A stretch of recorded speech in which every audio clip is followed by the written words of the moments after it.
जब आप कारगिल वार में थे, और हालांकि आप भारतीय सेना के एक मुस्लिम सिपाही थे, उसमें आपके दिल में क्या चल रहा था, आपके जज्बे क्या थे उस समय? कारगिल वार में जब आप शामिल, थोड़ा उसका कुछ अंश जो है दर्शकों को बता दीजिए कि उस समय का क्या माहौल था और कैसे कैसे आप लोग जो है अपनी सेवा दे रहे थे, क्या उस समय दिल और दिमाग में चल रहा था? आपके जो दादा लोग थे वो छह भाई थे जी। तो भारत बंटवारे के दौरान 3 लोग पाकिस्तान चले गए। हाँ, वो क्या है सर्विस करते थे, वो भी सर्विस में थे, भारतीय सेना में या फिर 2 सेना में थे और 1 पोस्टमैन थे। अच्छा। तो जब ये कुछ सेनाएं जो है जब बंटवारे के समय पाकिस्तान गई, हाँ। जैसे बिलोचिन है, हाँ, भारतीय सेना का भी बंटवारा हुआ था, सेना का भी बंटवारा हुआ था, हाँ। पठान रेजिमेंट है, हाँ। ऐसी सेनाएं तो उच्च पद पर थे। तो जब ये उधर गई, हाँ। तो उसके साथ में उनको भी वहीं रोक दिया गया। 1901 से लेकर आज तक आपका जो स्वतंत्रता सेनानी परिवार है और निरंतर सेवा देता चला आ रहा है, तो पहले पूर्वजों के बारे में हम बातचीत करें तो जब सन 1901 से अभी तक निरंतर सेवा देते चले हैं, उनमें कौन कौन से शामिल है? आपके दादा या पिताजी, वो सारी चीज़ें बताइए। भारतीय सेना में रहते हुए तमाम अलग अलग जो है धर्म के लोग आपके बीच रहा करते थे, कभी आपको कोई ठेस पहुंची अंदर से? कभी ऐसा महसूस हुआ कि नहीं किसी ने जो है हमें कुछ ऐसी बात बोल दी हो जो हमारे दिल को छू गई हो, हमें बहुत तकलीफ हुई हो? तो नमस्कार दर्शकों, बहुत बहुत स्वागत है आप सबका दर्शक न्यूज़ 24 में। बता दें कि आज हमारी मौजूदगी मध्य प्रदेश के पन्ना जिले के अजयगढ़ तहसील अंतर्गत बरौली गांव में है। और जिन शख्स को आप हमारे साथ तस्वीरों में देख पा रहे हैं दोस्तों, बता दें कि ये कोई साधारण व्यक्ति नहीं है, स्वतंत्रता सेनानी परिवार से आते हैं। और बताते चले आप लोगों की सन 1901 से लेकर और आज तक की डेट में इनके परिवार का कोई ना कोई सदस्य भारतीय सेना में अपनी सेवा देता चला आ रहा है। भारत से और विभिन्न देशों से जितनी भी जंगें हुई हैं, प्रत्येक जंगों में इनके परिवार के सदस्यों ने अपनी अहम भूमिका निभाई और अपनी भागीदारी उसमें निभाई है। और साथ ही दोस्तों एक बहुत बड़ी बात मैं आप लोगों को बताना चाहता हूं कि इनका जो बरौली गांव है, जो कि पन्ना जिले के अजयगढ़ तहसील अंतर्गत आता है, उस गांव की सबसे बड़ी खासियत ये है कि इनके गांव में आज तक, यानी कि भारत जब से आज़ाद हुआ है, भारत की आज़ादी से लेकर आज तक कोई भी शख्स मदिरा सेवन नहीं करता। और अगर कोई शख्स ऐसा करता है तो हिंदू और मुस्लिम सब मिलकर एक आवाज़ में उसको सज़ा देने का काम करते हैं, उसको समझाने का काम करते हैं ताकि वो भविष्य में कभी ऐसा काम ना करे। यानी कि इनके बरौली गांव में चाहे वो हिंदू हो या मुस्लिम हो या क्रिश्चियन हो या किसी भी धर्म से हो, कोई भी बंदा मदिरा सेवन नहीं करता है, जो कि अपने आप में एक बहुत बड़ी बात है। और दोस्तों इस गांव की अगर एकता और अखंडता की बात करें तो काबिले तारीफ़ है। इनके गांव में हिंदू हैं, मुसलमान हैं, तमाम ऐसे जो है लोग हैं जो अलग अलग धर्म से संबंधित हैं, लेकिन एकता जो इनकी है वो काबिले तारीफ़ है। वो कैसे कि गांव में पहली बात तो कोई एक दूसरे से ईर्ष्या द्वेष या वैर की भावना नहीं रखता, सब लोग मिलजुल कर रहते हैं। और साथ ही जो सबसे बड़ी बात है वो यह है कि अगर गांव में किसी भी तरह की कोई घटना घटती है और वो उस घटना को कारित करने वाला व्यक्ति अगर किसी अन्य गांव का है, तो हिंदू मुस्लिम सहित यानी कि छोटे से लेकर बड़े तक धावा बोल देते हैं।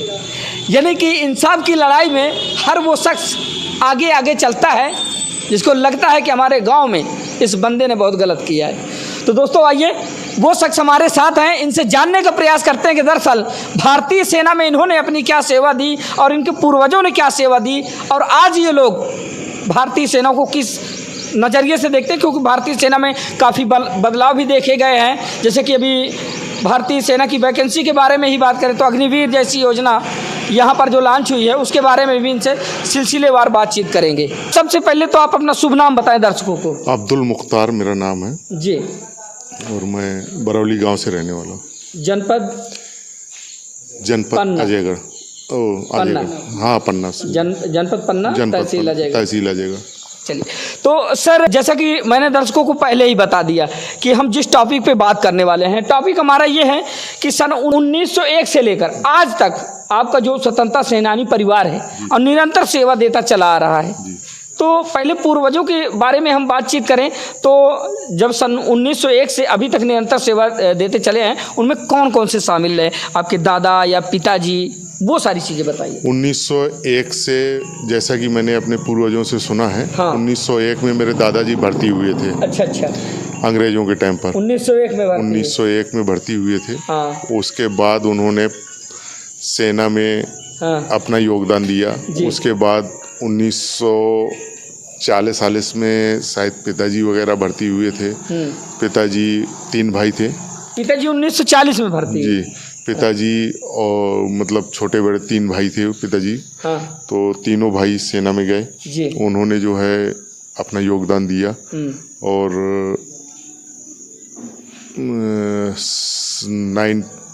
1986 में हाँ। पिताजी रिटायर हो गए। पिताजी चाचा बड़े पिताजी 1986 में रिटायर हो गए। उसके बाद जो है हम लोग पढ़ रहे थे, छोटे छोटे थे। जब हम लोगों ने होश संभाला, 20 साल की एज हुई, तो 1995 में फिर मैं देश में गया, सेना में गया। आप मैं गया और मेरे और अच्छा, आप कौन से सन में हुए? 95 में मैं हुआ। 1995 में सेना में? जी, पूना से भर्ती हुआ मैं। और बड़े पिताजी के लड़के मतलब सिलसिलेवार जो जैसे ही होश संभालते गए, 20 साल की एज में भर्ती होते गए सेना में। सर, आपके परिवार को सिर्फ भारतीय सेना से लगाव इतना कैसे?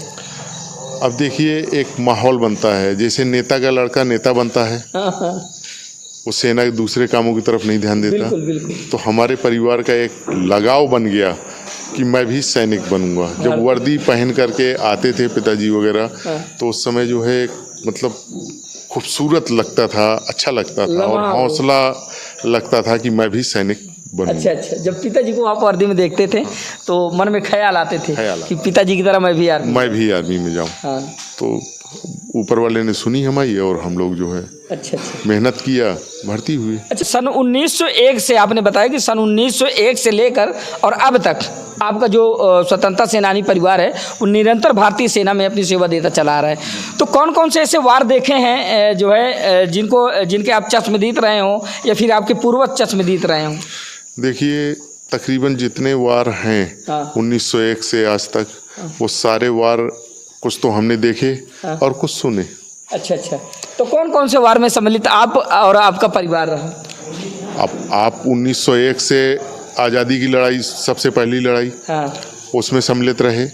उसके बाद जो है देखिए चाइना युद्ध हुआ, उसमें सम्मिलित रहे 65 में। 71 में पाकिस्तान का युद्ध हुआ, उसमें सम्मिलित रहे। उसके बाद 84 में ब्लू स्टार हुआ पंजाब में, उसमें शामिल रहे। और 99 में कारगिल युद्ध हुआ, उसमें शामिल रहे। उसमें आप रहे हो? मैं रहा। कारगिल में आप रहे? तो ये कारगिल वार में शामिल थे। कारगिल वार में जब आप शामिल, तो उसका कुछ अंश जो है दर्शकों को बता दीजिए कि उस समय का क्या माहौल था और कैसे कैसे आप लोग जो है अपनी सेवा दे रहे थे, क्या उस समय दिल और दिमाग में चल रहा था? देखिए, जब हम लोग जीपी न्यू जलपाईगुड़ी में थे हम लोग, तो वहाँ से हमें रात में आदेश मिला कि आपका पूरा अपना अपना सामान पैक करिए। और सुबह रात को ही ट्रेन लग गई थी। ट्रेन में कुछ किसी को मालूम नहीं था, बोले लड़ाई चल रही है। लड़ाई लग गई। अब उस समय जो है 3-4 साल की सर्विस थी हमारी। 95 में भर्ती हुई, 99 में युद्ध हो गया। तो 4 साल समझिए ट्रेनिंग पीरियड ख़त्म करके और पलटन में पहुँचे थे। तो उस समय का कुछ माहौल, नए नए सिपाही थे। चलिए, जो आदेश मिला, जज्बा था, चलो लड़ाई लड़ने का जो है टाइम मिला, जिसलिए भर्ती हुए हैं वो टाइम आया। और हौसला तो फिर परिवार की याद नहीं आती, फिर वहाँ पर फिर जो है देश ही दिखाई देता है। और एक दूसरे को सब हौसला अफजाई करते रहते हैं, चलो चलें, ये हंसी मजाक, मतलब सामने क्या है उस चीज़ की फिक्र नहीं करते, बस एक दूसरे को हौसला अफजाई करके चलो ये करना है और अपना काम आगे चलता रहता है। जैसा कि 1999 में कारगिल वार हुआ था, उसमें आप सम्मिलित थे। और अब बुरा न मानिएगा, एक मतलब मुस्लिम कम्युनिटी से आप आते हैं और पाकिस्तान भी अपना जो है मुस्लिम कम्युनिटी वाला देश है, ज़्यादातर अपना पड़ोसी देश है। और हमेशा से आपने एक बात पे गौर किया होगा कि मुस्लिम कितना भी अच्छा काम करे, लेकिन हमेशा से लोग शक की भावना से देखते हैं। ये आपने महसूस किया होगा। तो जब आप कारगिल वार में थे और हालांकि आप भारतीय सेना के एक मुस्लिम सिपाही थे, उसमें आपके दिल में क्या चला था, आपके जज्बे क्या थे उस समय? उस समय बस यही था कि मतलब हमारे सामने जो खड़ा है हमारा दुश्मन है। दुश्मन है। हाँ। देखिए, ये जो आपने एक बहुत अच्छी बात कही, जो आज की मेंटेलिटी बन गई है, जी जी। एक विशेष धर्म को एक गद्दार के रूप में देखा जा रहा है। ऐसा कुछ नहीं है, ऐसा कुछ नहीं है। जो सेना का पानी ही ऐसा होता है कि उसमें जो है यहाँ आने के बाद घर परिवार सब कुछ, ये हिंदू, ये मुसलमान, ये भंगी, ये धोबी, ये नाई, ये सब चीज़ यहाँ आने के बाद पता चलता है हमें। सेना के अंदर ऐसा कुछ नहीं है। सब ने एक जैसी वर्दी पहनी है और सब ने जो है, सबका एक एम होता है कि मतलब हमें दुश्मन पर विजय पानी। अच्छा।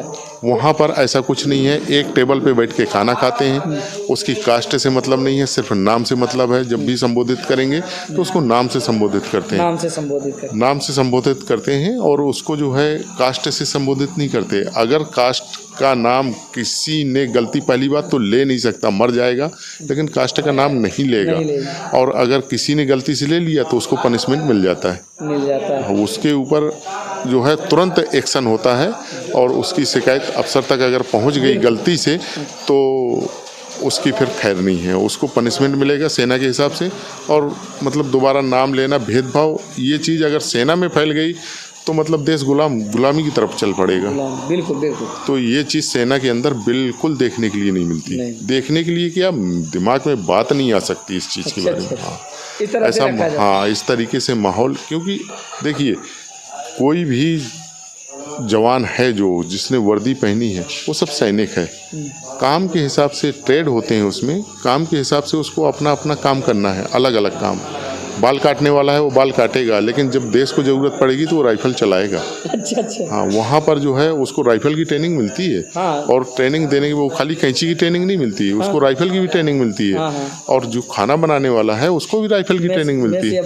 हाँ, वो अपना काम करेगा पीस टाइम पर। मोची भी होते हैं तो वो पीस टाइम पर अपना काम करेगा। अच्छा। लेकिन वार टाइम पर वो सब सैनिक है, उसको राइफल लेकर के जाना। डिफेंस में जितने भी लोग हैं, हाँ, भारतीय सेना में जितने भी, चाहे वो 4th रैंक के हो या फिर 1st रैंक के हो, तो कुल मिला के सबको जो है वही प्रशिक्षण दिया जाता है जो आमतौर पर एक सिपाही को दिया जाता है। जो एक सिपाही को दिया जाता है वही प्रशिक्षण सबको होता है। तो आपने बताया कि सन 1995 की आपकी भर्ती है। सन 1995 में आप बतौर सिपाही भारतीय सेना में सम्मिलित हुए। रिटायर किस पोस्ट से आप हुए? नायब सूबेदार। नायब सूबेदार जी। एक सिपाही के अंदर क्या जज्बे, क्या जुनून होते हैं, वो अभी इनके द्वारा आपने सुना।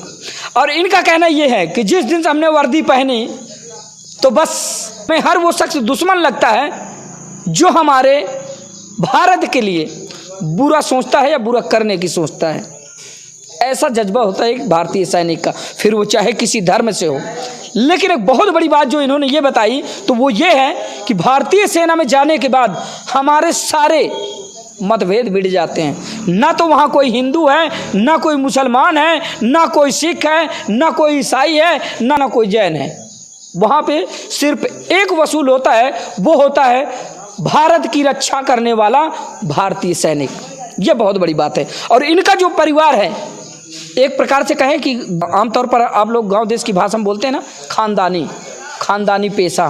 तो इनका जो खानदानी पेशा है वो है भारतीय सेना में जाने का।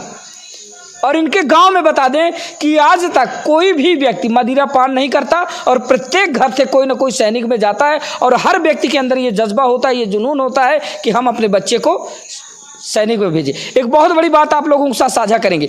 भारत बंटवारे के दौरान, जिस समय भारत का बंटवारा हो रहा था, भारत और पाकिस्तान का, उस समय इनके परिवार के आधे सदस्य पाकिस्तान चले गए और आधे सदस्यों ने ये कहा कि चाहे हमारा सर कलम कर दिया जाए, हम भारत छोड़कर नहीं जाएंगे। और जिनको पाकिस्तान भेजा गया वो खुद नहीं जाना चाहते थे कि हम पाकिस्तान नहीं जाएंगे। लेकिन कुछ माहौल ऐसे बने जिससे उनको जाना पड़ा। यानी कि इनके पिताजी के पिताजी, इनके बाबा या दादा कहें तो वो 6 भाई थे। 6 भाइयों में से 3 भाई भारत में ही रहे और भारतीय सेना में रहे, और 3 भाई और थे जिनको पाकिस्तान भेज दिया गया। जानने का विषय है, क्योंकि अब तो वो बात काफ़ी पुरानी हो गई है, कि इतिहास के पन्ने में दर्ज हो गई। थोड़ा सा चर्चा करेंगे उस बात पे कि क्या महसूस होता है जब एक परिवार से बिछड़ता है। सही बात दादा तक की है, यानी कि आपके जो दादा लोग थे वो पिताजी 6 भाई थे जी। तो भारत बंटवारे के दौरान 3 लोग पाकिस्तान चले गए। हाँ, वो क्या है, सर्विस करते थे, वो भी सर्विस में थे, भारतीय सेना में या फिर 2 सेना में थे और 1 पोस्टमैन थे। अच्छा। तो जब ये कुछ सेनाएं जो है जब बंटवारे के समय पाकिस्तान गई, हाँ। जैसे बिलोचिन है, हाँ, भारतीय सेना का भी बंटवारा हुआ था, सेना का भी बंटवारा हुआ था, हाँ। पठान रेजिमेंट है, हाँ। ऐसी सेनाएं तो उच्च पद पर थे। तो जब ये उधर गई तो उसके साथ में उनको भी वहीं रोक दिया गया, तो फिर वो लोग नहीं आ पाए। बंटवारे के बाद, शांति होने के बाद फिर एक आध बार आए हैं उनका परिवार, लेकिन मतलब मिलने के लिए जहाँ तक की परमिशन मिली वहीं तक आते हैं और वहीं जा कर के हम लोग, पुलिस और पूरा उसका बंदोबस्त होता है, मिल करके वो लोग 1 दिन 2 दिन रह करके वापस चले जाते हैं। अच्छा, कभी जब वो कभी आए होंगे तो उन्होंने कुछ बातें साझा की कि उनको कितनी तकलीफ थी या क्या कैसा था? क्योंकि एक भाई से बिछड़ गया और दूर चला गया, और ऐसे देश में हो गया कि जो अपना जो है मतलब कि एक प्रकार से कहें लोग उसको दुश्मन मुल्क मानते हैं, फिर वहाँ चले गए तो कहीं ना कहीं ये लगता है कि वो हमसे बिछड़ गए, आएंगे नहीं। इस बात को लेकर कभी मलाल रहता है कुछ? नहीं, ऐसा कुछ नहीं है। जब एक बाप के 2 बेटे होते हैं तो दोनों अलग अलग होते हैं, वो भी हमारे ही अंश है। बिल्कुल। छोटे बड़े भाई के तौर पर है। इंडिया से कितने मुल्क आज़ाद हुए, देखिए, बांग्लादेश, अफगानिस्तान, हाँ। पाकिस्तान और ये क्या बोलते हैं, करीब 7 मुल्क आज़ाद हुए। हाँ। श्रीलंका, ये सब इंडिया से आज़ाद हुए। हाँ। तो ये सब हमारी ही है। बिल्कुल। अगर अखंड भारत हम देखें, जैसे लोग टीवी पर चिल्लाते हैं, हाँ। अखंड भारत, तो इतने जो मुल्क आज़ाद हो चुके हैं इंडिया से टूट के, तो वो सब हमारा परिवार है। अगर वो मिल जाएंगे तो इतने लोगों की सबकी मेंटलिटी अलग अलग है। बिल्कुल। इनको संभालना मुश्किल हो जाएगा। बिल्कुल। ठीक है, सही कह रहे हैं। तो ऐसा कुछ नहीं है, एक परिवार है, वो भी हमारा। अगर वो मिल करके रहेंगे तो हम भी मिल करके रहेंगे, नहीं तो जो जहाँ है वहाँ उसकी वही कल्चर है, उसका वही देश है। ऐसा कुछ नहीं है कि मतलब मिलते हैं, परमिशन देती है गवर्नमेंट, मिलते हैं हम लोग परिवार एक दूसरे से, लेकिन उसमें कोई बुराई नहीं है। उसमें कोई अपने परिवार से मिलना ये कोई बुराई नहीं है। दूसरे मुद्दे पर बात करेंगे। दूसरा मुद्दा हमारा ये है कि आपके गाँव में कोई शराब नहीं पीता। जी सर, हमारे गांव का स्ट्रेंथ है, मतलब कम्युनिटी 60% मुस्लिम, 40% हिंदू। हाँ। एक घर पंडित का है। हाँ। तो हमारे यहाँ क्या है, आम शराब तो है ही नहीं। 99% शराब कोई नहीं पीता, और गलती से अगर किसी ने किसी संगत में पड़ के किसी ने गलती पी लिया, हाँ। तो उसको जो है घर वाले ही उसको अच्छा पनिशमेंट करते? हाँ, घर में नहीं घुसने देंगे जब तक उसका नशा नहीं उतर जाएगा। अच्छा। हाँ। और ये बात नहीं कि गांव से बहुत सारे लोग आर्मी में गए आपको देखते हुए? हाँ, पिताजी पूर्वजों से चला आ रहा है कि मतलब एक माहौल बना हुआ है कि मुझे सेना में जाना है। मतलब मेंटलिटी, दिमाग में ये चीज़ भर जाती है कि यार वो वर्दी पहन करके आया, कितना अच्छा लग रहा है, गांव के लोग इज्जत करते हैं, आता है, बैठता है सबके बीच में और हाल बयान करता है, तो मुझे भी जाना है, ऐसा मतलब मेंटलिटी बन जाती है। तो वो माहौल बना हुआ है कि हर आदमी सेना में जाने के लिए इच्छुक है। भारतीय सेना में रहते हुए तमाम अलग अलग जो है धर्म के लोग आपके बीच रहा करते थे, कभी आपको कोई ठेस पहुंची अंदर से? कभी ऐसा महसूस हुआ कि नहीं किसी ने जो है हमें कुछ ऐसी बात बोल दी हो जो हमारे दिल को छू गई हो, हमें बहुत तकलीफ हुई हो? नहीं, ऐसा कभी माहौल नहीं बना। ऐसा कभी माहौल नहीं बना। ऐसे माहौल के लिए मतलब उसके ये सब सिविल का है। वहाँ सेना के अंदर ऐसा देखिए, दिवाली, दशहरा ये जब होता है तो हर धर्म के लोग मंदिर में जाते हैं, किसी भी धर्म का हो, मंदिर में बैठेंगे, वहाँ पूजा होगी, आरती होगी और जो भी है प्रसाद वितरण होगा। उसके बाद जो है वहाँ से आएंगे। ये क्या बोलते हैं, गुड़ी पड़वा और ये 2-3 त्यौहार सिखों के हैं, ये होगा तो सभी लोग गुरुद्वारा में जाते हैं। क्रिश्चियन का जो त्यौहार होगा उसमें जो है चर्च में जाएंगे। और ईद और बकरीद में सारे लोग मस्जिद में आएंगे और बैठेंगे, वहाँ प्रवचन होगा। प्रवचन होने के बाद जो है खीर ईद का प्रोग्राम होगा, वो सब लोग मिल करके खाएंगे आपस में। तो यहाँ माहौल के इस चीज़ का तो सवाल ही नहीं उठता कि कोई माहौल ऐसा बने कि मतलब वो हो। कोई क्या बात। एक दूसरे का मतलब मेरा त्यौहार है, समझो मैं मुस्लिम हूँ, मेरा त्यौहार है, तो अरेंजमेंट जो है दूसरे को दे दिया जाएगा कि आपने खीर बनानी है, आपने ये करना है, वो सब बढ़ चढ़ करके हिस्सा लेते हैं और सब एक दूसरे को खिलाते हैं।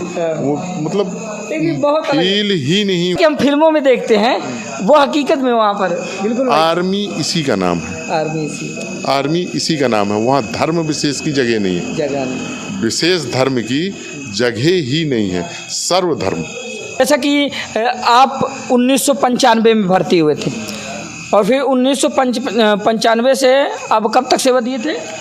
अभी 2021 तक, 2021 तक, हाल ही में रिटायर्ड हुए हैं आप। क्या बात है। नायब सूबेदार के पद तक जो है इन्होंने अपना सफ़र तय किया भारतीय सेना में।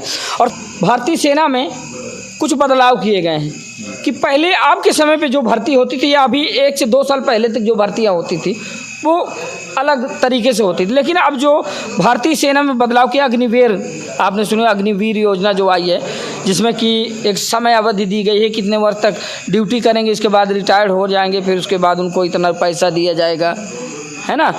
तो आप इसको किस नज़रिए से देखते हैं अग्निवीर को लेकर? देखिए, ये एक तरीके से देखा जाए तो अच्छा भी है, लेकिन क्या है, इसको मेरे समझ से हर जवान को जो है, हर नागरिक को आर्मी की ट्रेनिंग देने का एम है। मेरे नज़रिए से, मैं अपनी दिमाग की बात बता रहा हूँ, गवर्नमेंट की ये पॉलिसी है, पॉलिसी ये लग रही है कि हर देश का नागरिक ट्रेन सोल्जर होना चाहिए कि कभी भी ज़रूरत पड़े तो उसको इस्तेमाल कर ले। लेकिन इसको बैक तरफ से अगर देखा जाए माइनस पॉइंट पे, तो माइनस पॉइंट पे इस पे ये है कि जब एक नागरिक को पैसे की सख्त ज़रूरत होगी, देश के बारे में तो आपने सोचा कि हर जवान को, हर नई युवा पीढ़ी को हम एक ट्रेन सोल्जर बनाएं, तो ट्रेन सोल्जर के साथ साथ आपने उसके भविष्य के बारे में भी तो सोचना चाहिए था। वो थोड़ी सी कमी रह गई। 10 लाख रुपए दे रहे हैं ना, फिर बाद में आप 10 लाख रुपए में क्या कर सकते हैं? आप क्या कर सकते हैं आज के टाइम पर? 63,000 रुपये का सोना है, 10 लाख रुपए का 6 तोला सोना, 8-10 तोला सोना ही ले सकते हैं आप, है, और वो सोने को खाएंगे जी। एक बच्ची की शादी करें तो 10 तोला सोना आजकल देना पड़ता है और 10 लाख रुपए एक बच्ची की शादी में निपट जाता है, खाने में खर्च हो जाता है। आज का वो माहौल है। तो इसके लिए गवर्नमेंट को ये चाहिए कि ठीक है, उसने ये पॉलिसी लाई, बहुत अच्छा किया, लेकिन इसके बाद उसके भविष्य के बारे में सोचना चाहिए कि 4 साल के बाद जब उसको निकाला जाएगा तो उसको पैसे की सख्त ज़रूरत होगी। हो सकता है उसकी शादी हो जाए और उसके एक आध बच्चे हो जाएं तो आजकल 3 साल की उम्र से जो है बच्चों को स्कूल में डाल देते हैं। एक बच्चे की नर्सरी की पढ़ाई कम से कम 1 साल की लाख रुपए पड़ती, 1 लाख रुपए पड़ती, तो वो जो है क्या करेगा? जब वो सेना से आएगा 4 साल की ट्रेनिंग लेने के बाद, तो साल 2 साल तो वो कुछ नहीं कर सकता। या तो वो बौद्ध रेशन में जाएगा और या फिर जो है वो कोई काम करेगा, तो उसको साल 2 साल लग जाएगा उठने के लिए और तब तक समय निकल जाएगा, देर हो जाएगी।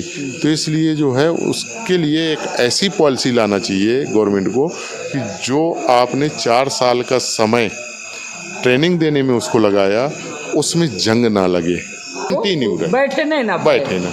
तो दोस्तों, आज हम आप लोगों को एक ऐसे स्वतंत्रता सेनानी परिवार से मिला रहे थे जिनका पूरा का पूरा खानदान सन 1901 से लेकर और आज तक भारतीय सेना में निरंतर अपनी सेवा देता रहा और आज भी दे रहा है।